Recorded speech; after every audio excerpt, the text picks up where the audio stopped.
welcome to the Raptors Show on the Sportsnet Radio Network. Make sure you find the Raptors Show wherever you listen to podcasts and subscribe, and please rate and review the show.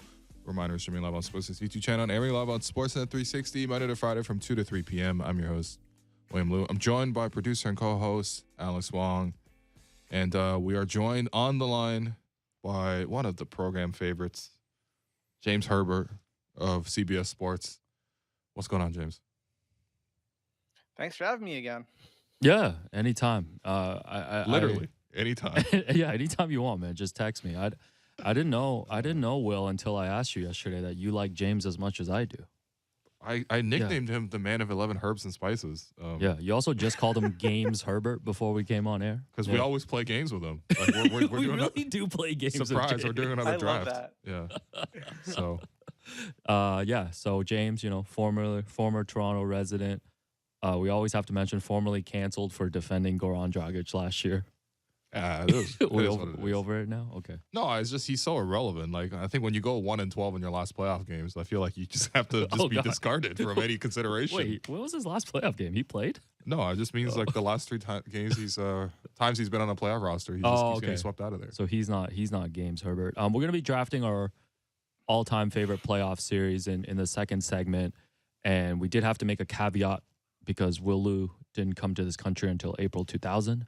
So we're going to be drafting any playoff series from 2001 and on.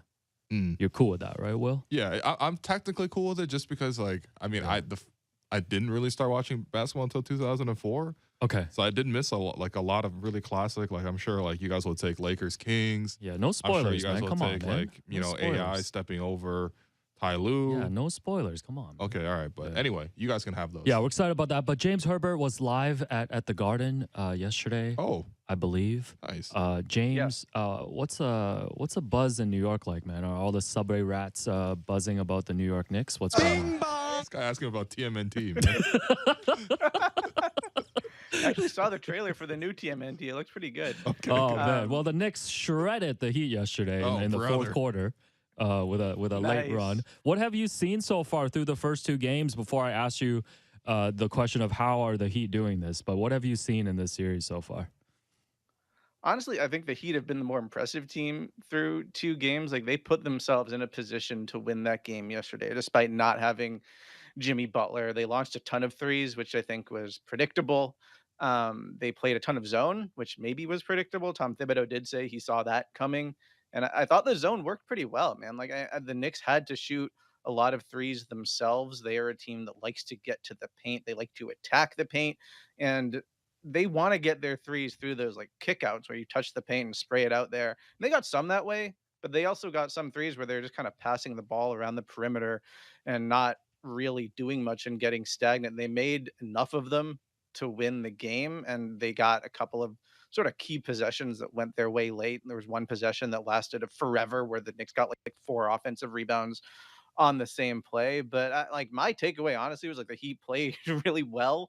And that was kind of a 50-50 game, and the Knicks just barely edged them. I think I looked at the stats afterward, and when I put in my column too, like Miami's half court offense was better than New York's yesterday, which is wild when you take out their main playmaker. But the Knicks just kind of got the edge with, like, they did a little bit in transition, not much, but the Heat got literally 0 fast break points, and then they got all these second chance opportunities, which, like, they didn't dominate the glass like the Knicks did against the Cavs in the first round, but they got more of those opportunities than the Heat did, and they just managed to kind of stay alive. And at this point, that's kind of the name of the game, right? Like, you just take the wins however you can get them, and then you go into Miami, and maybe New York can get their home court advantage back. I did like the way Jalen Brunson played, particularly in the second half yesterday, and Julius Randle, for a guy playing on like one good ankle, I thought he had himself a really good game too. Yeah, the Knicks, teams like to talk about having a big three.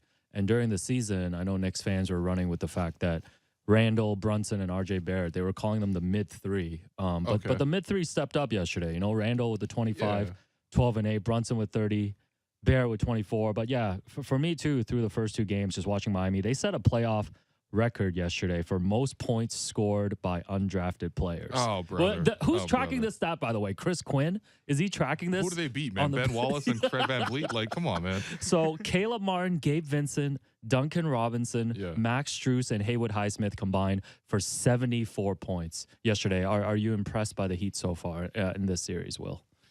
Yeah, absolutely. I think the execution has been just like offensively, you just don't think of them as a team that is able to generate this many points, but they consistently run like 2 or 3 actions on every play. Yeah. You know, they always run these dribble handoffs with a shooter that like you just kind of have to chase. Like you kind of have to chase Max Strus, even though maybe his 3-point percentage isn't the highest, but you just he's sprinting towards the ball, and then he gets a dribble handoff from Bam, and then the defense has to be in a very, very, coordinated mode to like, okay, how do we handle this? Right? They'll probably throw the bounce pass to Bam if the big is stepping up to take away the 3 from Strus, and Bam's able to make a roll, and he's able to make a next pass. And it's just like, I don't know. I think it's really just the system that's really able to make them all effective. I mean, watching it from the Raptors' perspective, I think one thing is just the way their shooters consistently move. Even Kevin Love, who's more of a pick and pop big, he moves in a decent amount as well. Whereas, like, when you do that, it really makes your offense look so much better. And I'm thinking about a guy like, for example, Gary Trent Jr. on the Raptors.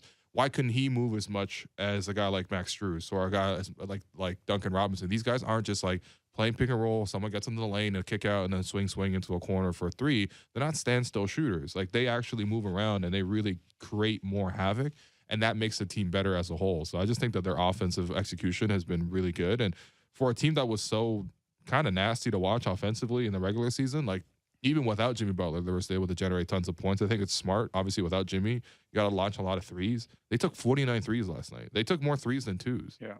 And that's the way you're going to have to sort of create more of that variance. And I thought that Miami played well enough to win. It's just that, I agree with what James is saying, that, the Knicks just got a couple more vital possessions, and also Randall really did shoot the lights out. Yeah, no, I think this is a pretty evenly matched series, and the game's going to be won on the edges, just like you said, James. I think that one possession that you mentioned late, it was Isaiah Hartenstein who got like 4 offensive. Well, he had 4 offensive rebounds in the game, but he grabbed most of them. This guy's like Hell's Kitchen Kevon Looney right now, man.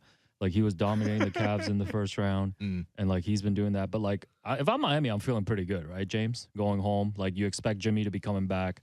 He was smiling and laughing like a maniac on the sidelines at the end of the game, like waving goodbye to fans still. Like, Jimmy's got me shook, man. Like, Jimmy's like on that Steph Curry level where I do not want to go up against this one guy in the playoffs, right, James?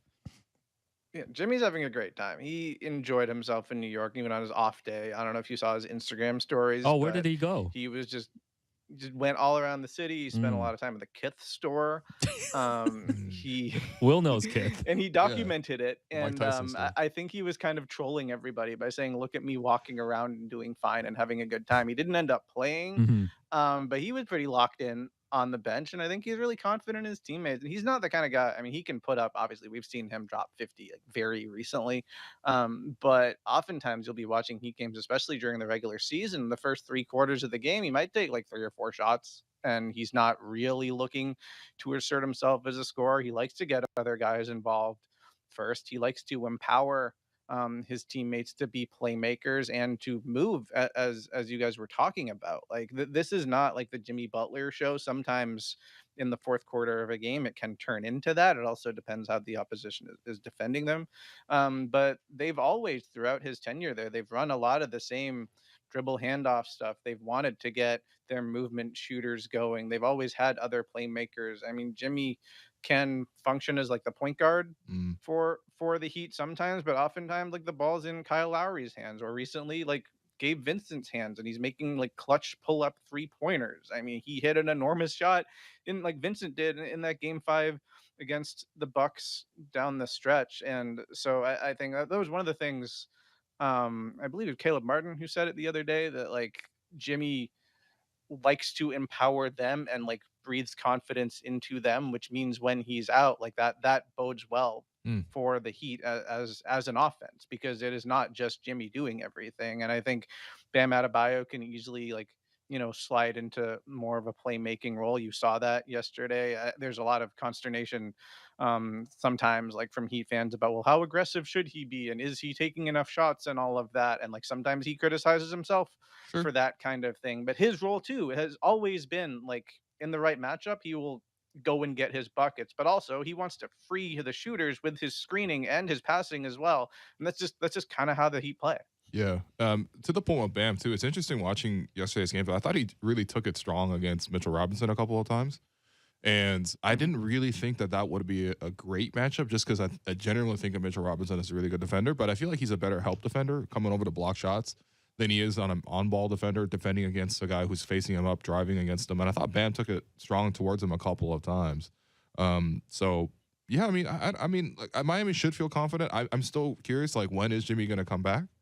But I mean, look, listen, they really could have stole game 2 as well. So good Yeah. on them. No, it's going to be interesting. On to the other game, the main event, Lakers Warriors. Man. Anthony Davis dominating in game 1. Warriors made a late comeback that fell short. Anthony Davis, 30 points, 23 rebounds, 5 assists, 4 blocks. First Laker since Shaq in 2004 with a 30 and 20 game. And it was contrast of 2 different styles. You know, the Warriors took 53 threes and 6 free throws, whereas the Lakers shot 6 of 25 from 3 and went to the free throw line 29 times. I guess to start, James, what did you make of Jordan Poole's shot there at the end? I mean, I was fine with the shot, honestly. Like, it was a little deeper than I think the Warriors would have liked, but it was open. Like, Steph moved the ball when the Lakers put 2 on the ball. That's what you're supposed to do. And Poole had an awesome game. Like, Mhm. he had made tougher shots than that, honestly, in the game. I remember 1 3 in particular. He just kind of launched on the run because he thought he was going to get a foul call. Didn't get the call, but just cashed it. And I think you want him to That's Jordan Poole be for confident. you, man. That is Jordan Poole. Like, you want him to take those. I've seen Jordan Poole take shots so much worse than that. I feel like almost Yeah. nightly. Yeah, that's fair. So I don't really have a problem with it. It was open, it was deep, but we've seen him hit deep shots. It was pretty deep though the for reason why the for that Warriors, point in the game. I think the only contention people have with that is like, why didn't you take 1-2 into the Right. shot? Because you had the space in front of Right. him as well. Because the closeout was coming from kind of slightly to the side and also Sure. slightly behind him. So if he stepped in, it would make it an even longer closeout and a shorter shot. But I get it. Like, if you already set your feet, then maybe you just want to shoot it from there. Sure, I don't know though. Sure. yeah. Yeah. but you know, I think it's easy to nitpick it in the Sure, of in course. that situation. You catch the ball and you're shot ready. I feel like Yeah. it's not awful. Like, you can get better shots than that, for sure. But at least it was open.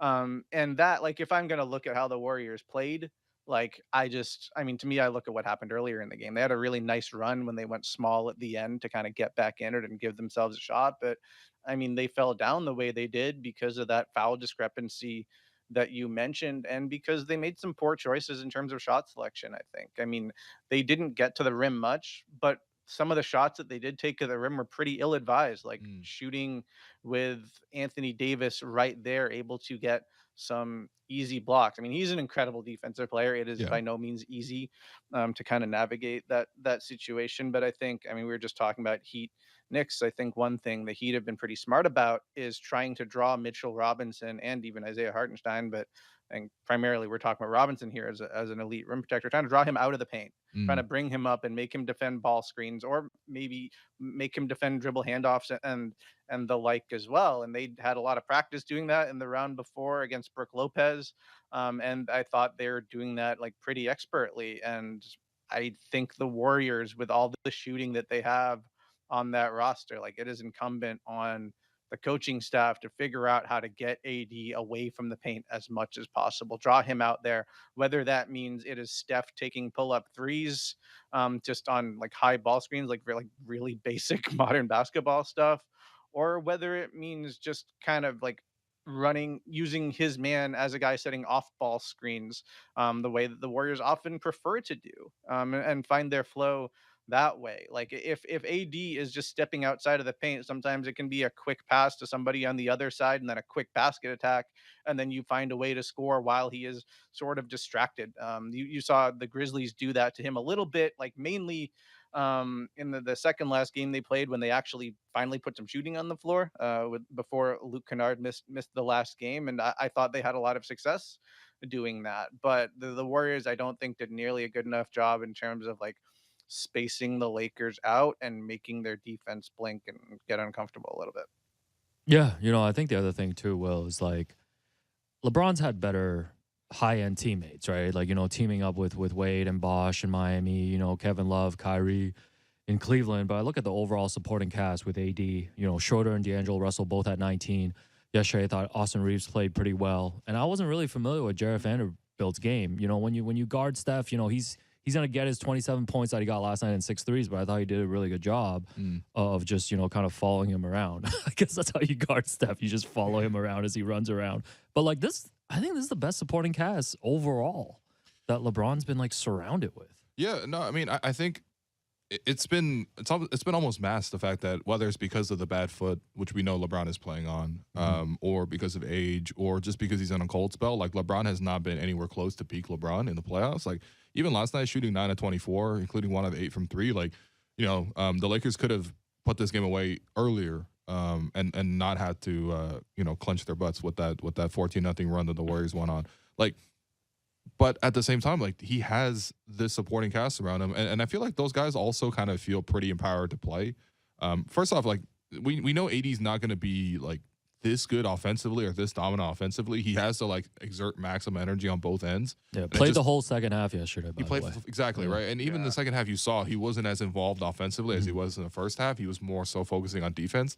But like AD's been the best defensive player throughout the playoffs so far. He's a monster right now. He went up against Jaren Jackson Jr. the set, and stop calling him. You don't like it. You don't like the set, huh? Okay, it's fine. I like Games Herbert better. But like, yeah, like that's literally the defensive player of the year, and he wasn't even the best defensive player in the series. Yeah. We always knew AD had this, right? No, and it's just like seeing this. Like we saw some of this in the bubble, I think. Right, like during the championship run, and the worry is like every time AD has a great quarter, like he got off to a really hot start yesterday.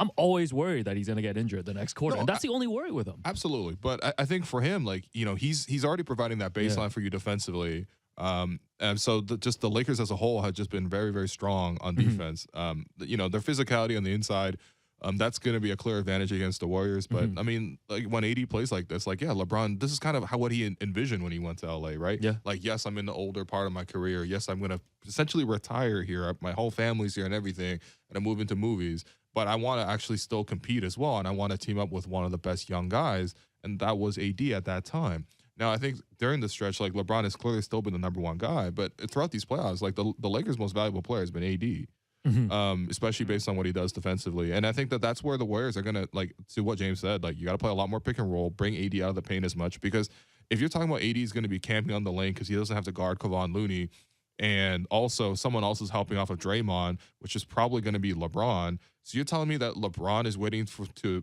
block you weak side, which obviously you can still do at this point. AD's your primary defender in terms of your primary help. Like you're just not going to score a lot in the paint against that kind of setup. No, this is not Sabonis and Harrison Barnes. No, absolutely not. And I also think that, like, even D'Angelo Russell, which we know he's going to be way up and down, but one of the luxuries, especially when AD's playing like this offensively, you play pick and roll with AD, the big is going to be glued to AD. There's going to be no help coming off that screen because they're so worried about what AD is going to do, if he's going to catch it, if he's going to attack off the dribble and all that kind of stuff. So Russell is just getting wide open, mid-range pick and pops, even drives at the basket. It was very similar to when the Raptors played the Lakers, towards the end of the season. They went on this road trip. And I thought, okay, well, this is a cool strategy. They put OG on AD, and they weren't helping off of AD at all. And the Lakers, after one quarter, was like, oh, if that's the case, then our guards are just going to feast, because there's a 2-on-1 on every single screen. So I just think, the Lakers are really, really well built, and they have contributions up and down the board, and maybe it's not going to be the same guys every night, but they have depth of, on their roster now where different guys are able to step up a little bit. So, yeah, it's impressive. And the fact that they shot 6 of 25 and won, like, I mean, I'd love to see that in Toronto. Just because we shoot 6 of 25, but we lose. No more Raptors mentions. You're banned for today. No, I think that's the thing too. Is like watching LeBron, and like you mentioned, they're able to just run so much offense with just like Austin Reeves, D'Angelo Russell, getting AD involved. There's so many plays where you see like, and LeBron's not slacking off, but like he doesn't have to be involved, and he doesn't have to exert that energy, and almost like look at him as just like an ultra role player right now. Like he's still able to make the great passes, get the rebounds, and like chase down blocks and everything. Man, like if he was healthy, I think the Lakers would be the favorites right now. Like if you could tell me that LeBron could play at this other level right now. Well, I also wonder if he were healthy, would he be playing exactly this way? 'Cause Sure. earlier in the season, he was playing much more like the LeBron that we're used to, where he is dictating what happens on every possession. Like imagine the normal, like, LeBron versus the Warriors series. He brings it down the court. You can picture him just pointing at Steph, all right, come here, or pointing at a big man, come here. We're going to run this pick and roll. I'm going to orchestrate things from here. I'm going to manipulate the defense. And he was doing that for a lot of the regular season. And then two things happened. One, the roster changed. And two, LeBron got hurt.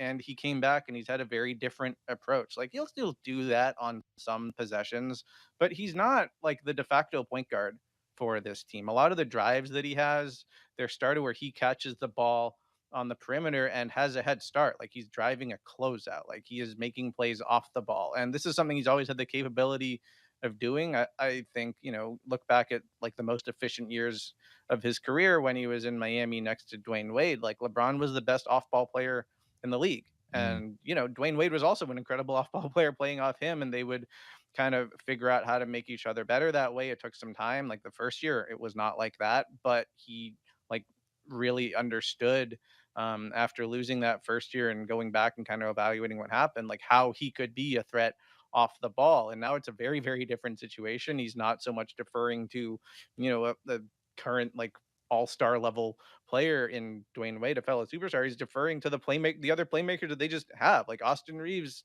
does a lot for them off the dribble. So does D'Angelo Russell. And LeBron, if he gets the ball and is able to attack a gap, that is a terrifying thing for the defense. He probably needs to do a little bit more than that, honestly, than he even did in game one. He did a lot of just kind of hanging out on the perimeter. He did not shoot well from 3-point range. But I think if you're just looking at how the last few months have gone, I think he's been really good in that smaller role. But it is different. Like it is an adjustment watching the Lakers now. He is not bullying people nearly as often. He's not beating guys off the dribble because I'm not sure that he can right now in the health with the health that the situation that he's dealing with. But a few months ago, like it was a lot more like normal LeBron, and he was putting up normal LeBron numbers. It just kind of looks different now. But I think the Lakers are playing well on both ends. It's just kind of up to the Warriors to like, Lakers are playing defense kind of how like I play defense in 2K, just like really pack the paint, ignore anyone who I don't think is a great 3-point shooter. And like it's not just Draymond and Looney, even like JaMychal Green is a decent 3-point shooter. They're completely ignoring him. That's how you know. That's how you know. That's how you know it's a feel-out game, man. When you see JaMychal Green out there in the first half, that's a stinky box score appearance. He made a couple though. It doesn't matter. It doesn't matter. That's a feel-out game move, man, by Steve Kerr. No, this is gonna be great. I was thinking too, man. Is this the worst Warriors team that LeBron's gone up against in the playoffs? Because that 2015 team, come on, of course. 2015 team obviously beat them. The 2016 team that he beat was still a 73-9 team. Yeah. And then of course the KD Warriors. Like, no, of course. This is the worst version. So I think. This is gonna be great, man. Like even that game one, the intensity was just on another level. Yeah, and I think for the Warriors, like they shouldn't panic too much. I think there are adjustments to be made. Like we mentioned, I think Steph needs to be playing pick and roll a lot more against AD to bring him out. I also think that the Warriors can zone even more than they did. I mean, the fact that look, if the Lakers are gonna shoot 6 of 25 from 3, like I'm thinking of what would Nick Nurse do? Nick would have zoned the Lakers in the first quarter. Right. And maybe the Lakers figure out some counters to that as the game goes on, and maybe it's not as effective in the fourth quarter. But I thought Steve Kerr waited just way too long. I think in the fourth quarter, you finally started seeing some zone, started seeing some small ball.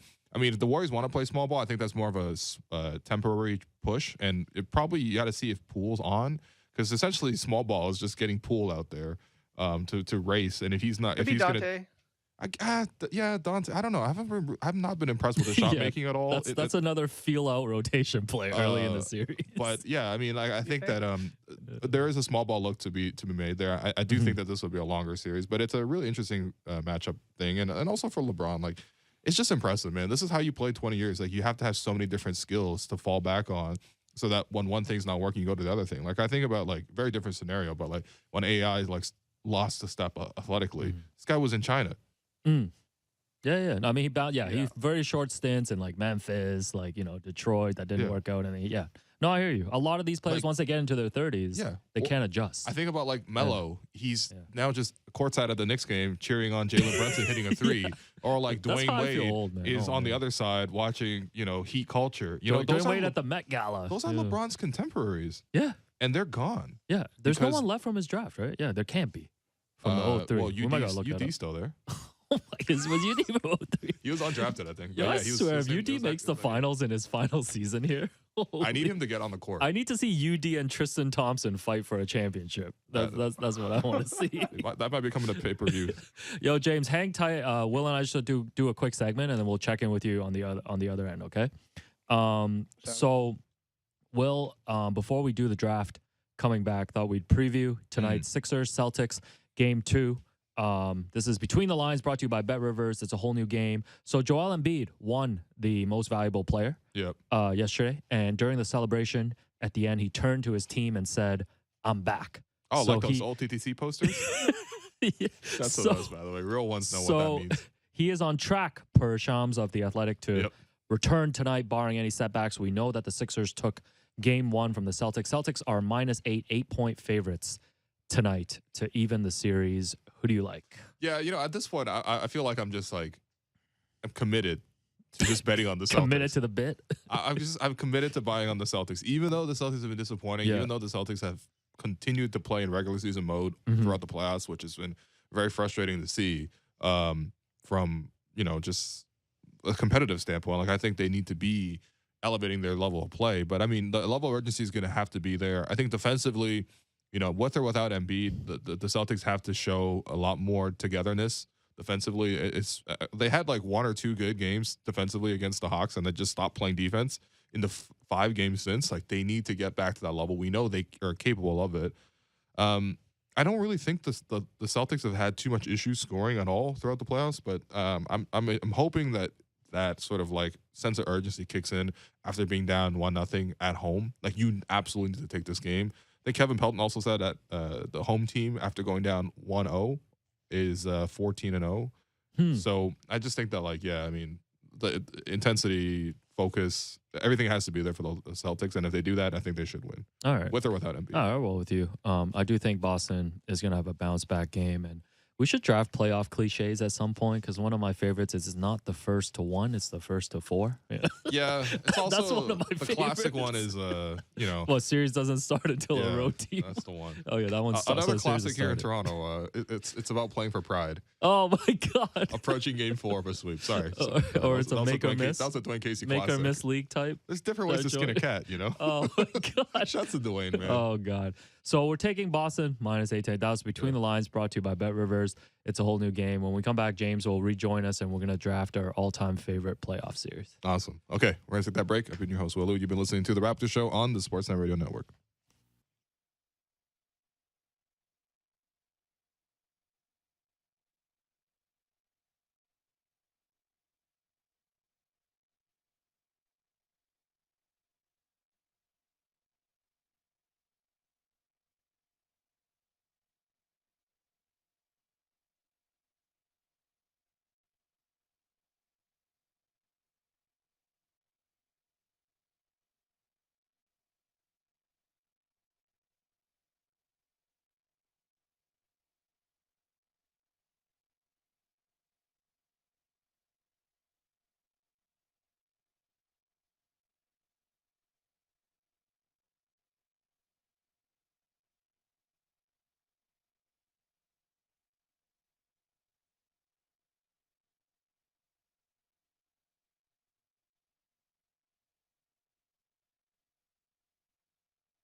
Welcome back to the Raptors Show on the Sportsnet Radio Network. I'm your host, William Liu. We continue to be joined by James Herbert of CBS Sports and also producer and co-host Alex Wong. A quick programming note before we get to our draft. Our run on YouTube for this season will be finished on Friday, so RIP the chat. But we will continue to be live on air on Fan 590, airing on Sportsnet 360 and streaming on Sportsnet now. And so, of course, you can also find us wherever you listen to podcasts. Please keep us number one in basketball in Canada ahead of Dre Pod.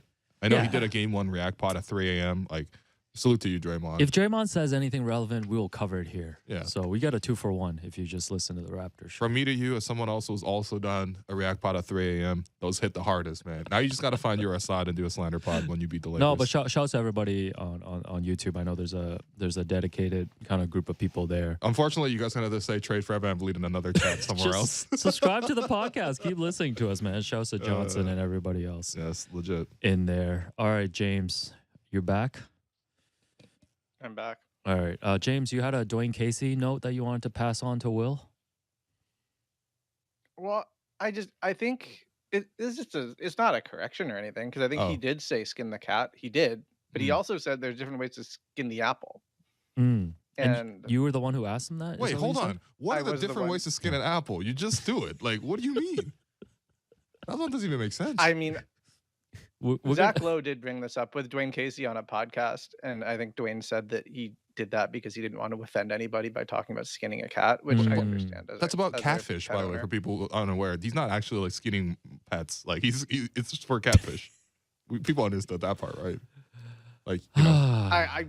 I'm just saying what Dwayne said as far as his explanation to Zach Lowe. And James was the one who asked him the question, which got that response. Yeah, this was like many years ago, and as he said it, I was kind of like, wait, did he really just say that? Like, did he say apple or did he say cat? And then I re-listened to it. I was like, yeah, he definitely said apple. So I quoted him accurately, and apparently Zach Lowe loved it. So wow, there we go.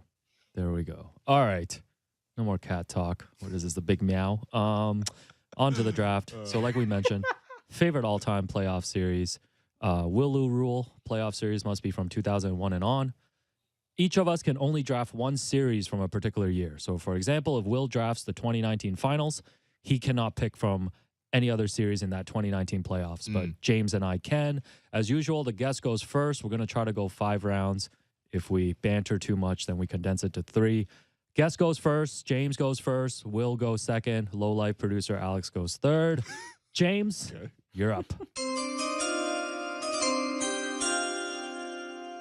With the first pick, I would like to take the 2013 NBA Finals between the Heat and the Spurs. I'm sorry. That's fair. That's fair. So there were a couple of blowouts in this series, game 2 and 3, but I don't think anybody cares about that. Like, we remember how that series ended. We remember how awesome game 7 was, but game 6 is one of the best basketball games I think ever played. One of the more dramatic ones in finals history. That's the one where I don't know if everybody quite remembers this part. Like, the Heat were down 10 and going into the fourth quarter. LeBron brought them back, and then yes, it was the Ray Allen shot in the corner, like one of the best shots in the history of the league.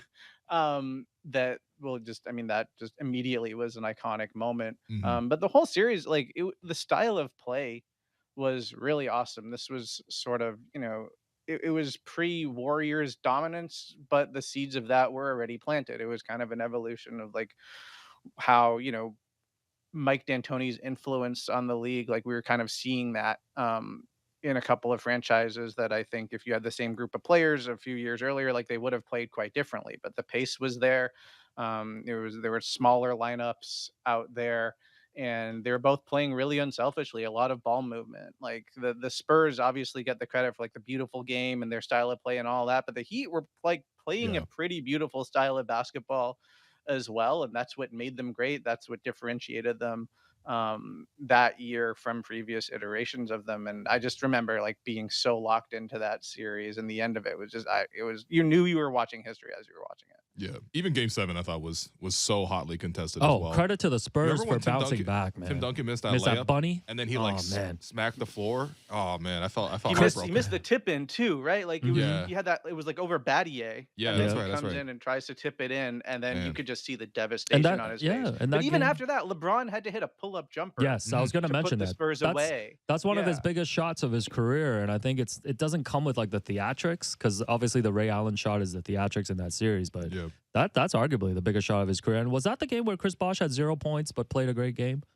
And I think like the I believe confetti it- fell on him, or is that another? Am I getting them mixed up? It was like- either Game 6 or Game 7. I think Yeah. it was Game 7 where Yeah, he had 0 points. he had that but he played incredible really game. good defense. He was rebounding. And he Yeah, grabbed the yeah. rebound that led to the Ray Allen shot too, right? That's right. And Yeah. also Mario Yes, he Chalmers did. was open in the other corner. Oh yeah, Mario Chalmers As has Mario Chalmers claimed told us recently on a podcast from Alaska. that he's like, "Hey, I was open." All right. And Chris Bosh was like, "I'm Love good." it. Anyway, Oh god, That's All a right. great. That's a great pick. With the first pick of, I guess this is what the second pick. I'm taking. I mean, this is very obvious, but Warriors Cavs 2016 finals, 7 games. Everyone knows what happened. Draymond got suspended finally. This guy was terrorizing the entire league, but finally LeBron stepped over him. Draymond hit him below the belt. We needed a podcast that series. You had Aisha Curry getting, setting off the tweet about how the NBA is rigged because Steph Curry fouled out for the first time in his career. You like threw a mouth guard into the stands, which is super nasty. right. Feel like that's against Wimmis or whatever. Yep. And then LeBron and Kyrie scoring 40 each in those I think Game 5. Game 5, yep. Then you had obviously Game 7. You had the block. You had the stop. You had the shot by Kyrie. Man, it's just you had so many moments in that series. You had Draymond having the best game of his life. Yep. He had like 35 Yep. points. Yep. He was going to maybe be Finals MVP. And then allegedly called Katie in the parking lot after. Called Katie in the parking lot. Like this was in contention to be number 1. So Yeah, I was actually. Oh, that was the only other one I considered. Yeah. Yeah, I was actually there to cover the series. I remember after that Game 7 win in Oracle, I was in the Cavs locker room, and I'll never forget the trio of Timothy Mozgov, Jamie Foxx, and Usher popping champagne. Because I believe if you look it up, I think Usher is a part owner of the Cavs, or was at the time. It was incredible. No, they need to hop on a track together, man. All right. By the way, get well soon, Jamie Foxx. Yes, get well soon, Jamie Foxx. All right, I'm gonna go with the same year. I'm gonna take 2016 Western Conference Finals. Nice. Golden State coming back from 3-1 against the OKC Thunder. I thought through the first 4 games, I believe OKC beat the Spurs in the previous series, and it seemed like they had really unlocked just that small lineup that they had with Steven Adams, like Serge Ibaka. Like it just seemed like they were gonna take over the league, and finally KD and Westbrook was gonna get over the hump. Warriors win Game 5, and then of course Game 6, the Clay game with the 11 threes. That was the game where I think the Thunder just led throughout. To be honest, I don't remember much about Game 7, but that was an huge. Stuff was huge in Game incredible back and forth series. So I'm gonna go with that. Yeah, the 3-1 comeback That was before the unbelievable. 3-1 comeback. Yeah, no, that was incredible. All right, James, round 2. This is a defensive pick because I think Alex will take it if I don't. I'm going to take the 2002 Western Conference Finals between the Kings and the Lakers. It was just like this series kind of had everything. Like Phil Jackson in the media trolling Sacramento. The Kings are the 1 seed. The Lakers are Shaq and Kobe kind of juggernaut. Game 4, the Kings lead by 20 after their first quarter. The Lakers come back. Robert Horry makes like one of the most heartbreaking shots in NBA history to give them a 1-point win. Mike Bibby has the game winner in Game 5. The Kings are up 3-2. It seems like they're going to do it. And then the controversy. The Tim Donaghy game, Game- baby. Yeah, Game 6, real rough one in the fourth quarter. The Lakers take 27 free throws in the quarter. In a quarter. Yeah, we need a Twitter. was there back Hackashack? second Was there update. was there a bit of Hackashack or no? No, Donaghy was just managing the spread. He was between the lines that day. Oh God. And then Game and 7, then don't you forget also- overtime. you Game 7 overtime. I was gonna say, Yeah. you remember like a comeback in Game 7. I was rooting for the Kings at the time, so I hated it, but also I loved watching the series. I think a lot of people have complicated feelings on this series, but it is an unforgettable one. Oh, as a Shaq fan growing up, there was no complicated feelings, man. That Robert Horry shot in Game 4 was incredible, man.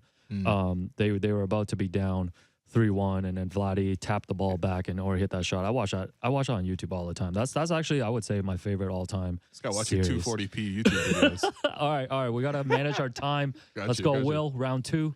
All right, look, listen, I have to secure this. All right, I just have to secure this for my collection. Fanboy. Raptors beating the Warriors in 2019 for the championship, the first ever title in Canada.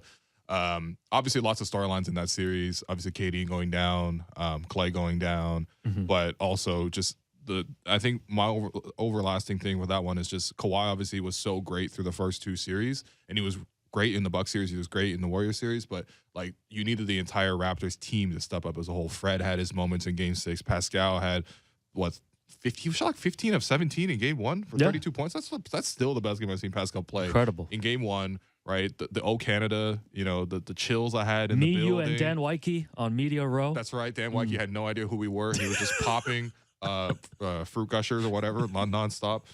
Game 6 when I was in Oracle and Chris Haynes was sitting beside me and he was like, "Yo, who should I pick for Finals MVP?" And I was like, "Fred." You're like, "Ni hao."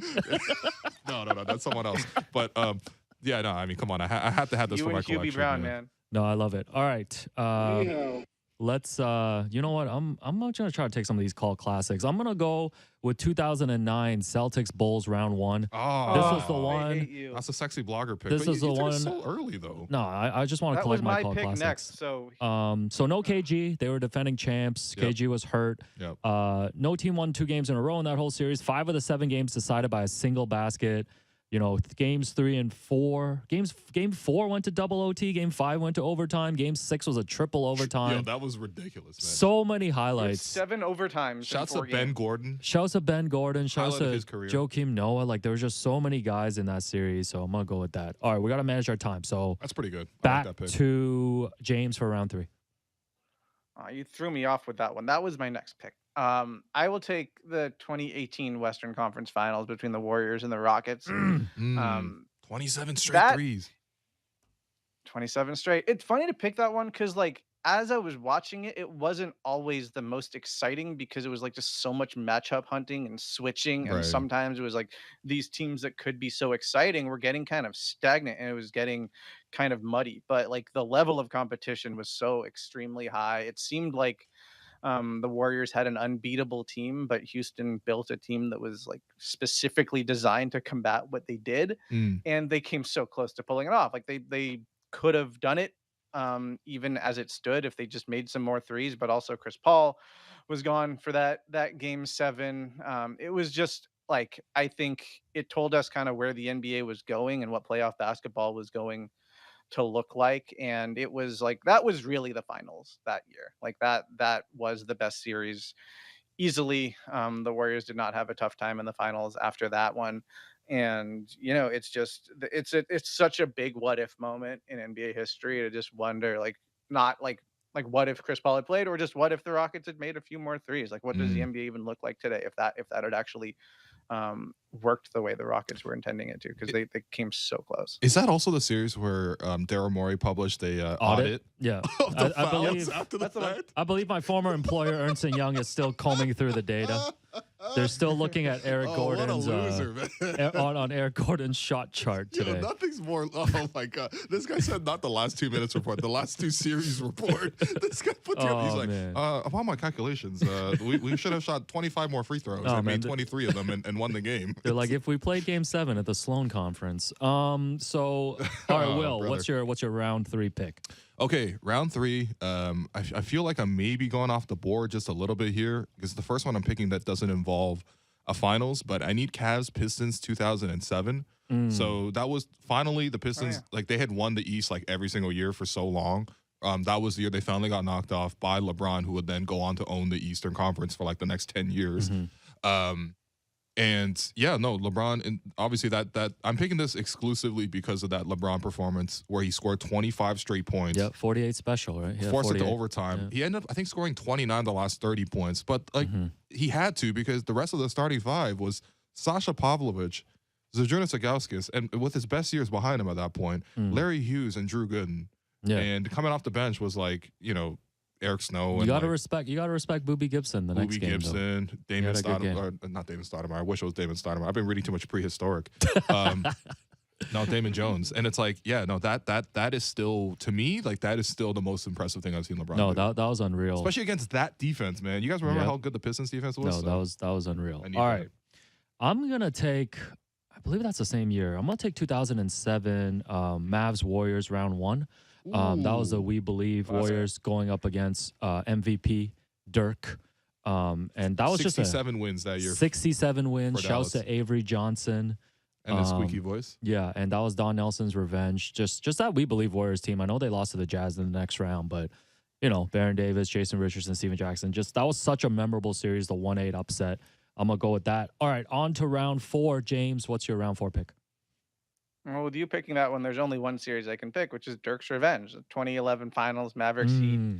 Everybody in the world, myself included, picked the Heat to win that series. I had picked the Mavericks to lose, I think, every round in the playoffs going before that yeah, that's too. right. Like this was not like an obvious championship team throughout the season. They finished the regular season really strong, but they just kind of came together. And Dirk was on another level, just hitting these insane contested shots. But it Mm. wasn't just him. Like their defensive game plan, like shout out to Dwayne Casey, that's why he got hired in Toronto right after, was like fantastic. Like they were mixing in zones, they were using zone principles as well. They were trying to turn LeBron into a jump shooter and jam up that Heat offense, which at that time, like they were still playing these traditional centers. They Right. hadn't figured out how LeBron and Wade could play together and all this stuff. But you had all these moments with like Jason Terry going off and like Deshaun Stevenson becoming like a national story. And like Mm. you get all these veterans like Sean Marion and Tyson Chandler and Peja and these guys finally getting a ring in addition to Dirk kind of slaying the dragon.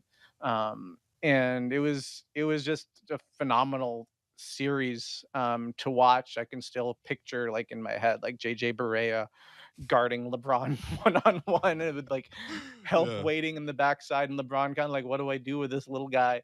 Um, not the high point of LeBron's career, definitely the high point of Dirk's career, Yeah. and just like a really fascinating series to watch, and one that like as it was happening, it was like hard for me to believe that it was happening. Yeah. No, that Mavs series, I'm really happy you mentioned it because their path to the title was wild. There was a game where like Peja Stojakovic had to come off the bench and like knock down a whole bunch of shots. They swept the Lakers. I think that was the season Peja was briefly a Toronto Raptor as well. Yeah, they swept He the was. Lakers. He was here they, for like 2 games. they ended Phil Jackson's run there. Yeah. They beat OKC in the conference finals. No, that was an incredible run. Blazers series real difficult for them. Yeah, Blazers there's run a lot that happened. That was an all-time Yeah. run by Dirk, man. All right, Will, what's your round 4 pick? Okay, so I had a really difficult time deciding between Celtics Lakers in the finals in 2010, where that was a closer series. It was 4-3. That was the Ron Artest, hitting the shot and saying like, talking to his therapist. You know what I mean? To saying Kobe passed me the ball. Kobe passed me the ball. That was also Kobe shooting 6 of 24 in that finals as well. But I think I have to have 2008 instead, with the Lakers actually losing to the Celtics in 6 games because of the fact that obviously you have KG screaming anything is possible, which is just an all-time Adidas ad, even though he screwed up the tagline. And also the other part is I need Paul Pierce in the wheelchair moment, man. Oh, yeah, That that's was I forgot game about that one. Third quarter, Kobe drives, scores on him. Like Paul Pierce falls over. He's just rolling around for a long time. Leon Poe, or I suppose he should be forgot Leon about Poo that in guy. this case, Oh picks my him up God. and carries him to the locker room where he's then put on a wheelchair. And then he comes back like 5 minutes later and then he hits all these shots. So I need that moment from Paul Pierce, man. I'm sorry. No, that was an incredible one. All right, my round 4 pick, another call class. I'm gonna go with Lakers Suns 2006 first round. Oh, yeah. This was Kobe Nice. carrying the Lamar Odom, Kwame Brown team to a 3-1 lead. Had a chance to wrap it up in Game 6. Kobe scored 50. I remember Tim Thomas, I think, was the one that hit a huge 3 at the end. Tim Thomas. And then this was Phoenix. He was at the game last night at MSG Oh, my wearing a big God. Knicks jacket. Oh my God. Who hasn't been a Knick, man? They have everybody. Saw Marcus Camby there too. Oh, wow. Phoenix ended up winning Game 7 by 31, and that was the game where Kobe famously just passed the ball every time. So I'm gonna go with that one. All right, we got 3 minutes left. Let's do a rapid fire round 5. James, what's your rapid fire pick? I wanted that Celtics Bulls first round series, didn't get it. My blog boy pick will be a 2015 first round Clippers versus Aw. the Ah, that was my pick. CP3's coming. game winner Yeah. in round 1. CP3 game winner, insane game winner. Danny Green guarding him, shoots it. He ends up shooting this like weird runner off the glass over Tim Duncan for the series. Mhm. If anybody says Chris Paul like doesn't come up clutch or something, please show them that clip. The Spurs were the defending champs at the time. Pretty much every game was awesome, and it was an amazing first round series. Yeah, love that one. All right, what about you, Will? That's fair. I mean, I suppose I have the other pick, so I could just take Celtics Lakers 2010, the rematch. Okay. Shouts Ron Artest shouting out his therapist. Yeah. Mental health is very Shouts important. to our therapist. Shouts to our therapist. Follow that one on the Banter Pod, not on the 2 to 3 p.m. The best press conference in finals history. This Legit, was an all-time best press conference. Let me see if I can add another call classic. You know what? I'm gonna go with Raptors Sixers 2001 round 2. Nice. Vince and AI, trading 50-point games. That was just a huge memory of mine growing up. And then of course Vince's graduation and missing the game winner. And I know, Will, you revisited this series during the pandemic when you were desperate for content. Yeah, I was you desperate. learned about Jermaine Jones. Jermaine Jones was awesome in this game, man. Still don't like to hear his name in the city. Yeah. Sorry, man. Oh man. All right, that was great, man. We should have just done it by round. We could have split this up into like 4 drafts, man. Anyways, James, appreciate you.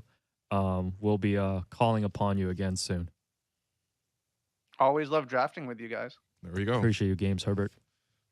You're really digging this game server. I'm really digging it, man. Right, We're in a nickname drought. No, wow. it was just For a the quick- first time we drafted and we still had a minute left. Well, we're going to quickly recap that draft. So for James Herbert's team, he has Heat Spurs 2013, Lakers Kings 2002, Warriors Rockets 2018, Heat Mavericks 2011, and Clippers Spurs 2015. I have Warriors Cavs 2016, Raptors Warriors 2019, Cavs Pistons 2007, Celtics Lakers 2008, and then Celtics Lakers 2010. You have Warriors OKC 2016, Celtics Bulls 2009, Mavs Warriors 2007, Lakers Suns 2006, and Raptors Sixers 2001. Oddly enough, you don't have a single finals. No, catch all my picks at Series. the Pacific Mall bootleg DVD bin, man. Yeah, but you know Call what? classics only, man. We've had some great playoffs, but this year, I was very close to taking Kings Warriors. I'm not gonna lie. You're gonna take the one that just happened. Yeah, that was my surprise. What's Like, if you wrong guys with took all my picks, I was gonna use that one. You know what? If we went to like round 11, I would have taken Nuggets Wolves from round 1. No, I'm not. Anyway, that does it for us today. I've been your host, Willow, and you've been listening to the Raptors Show on the Sportsnet Radio Network. Thanks once again to James Herbert, producer and co-host Alex Wong, our board producer Dare, Brandale, and Jennifer, only for helping the YouTube stream. Leafs, gotta win game 2.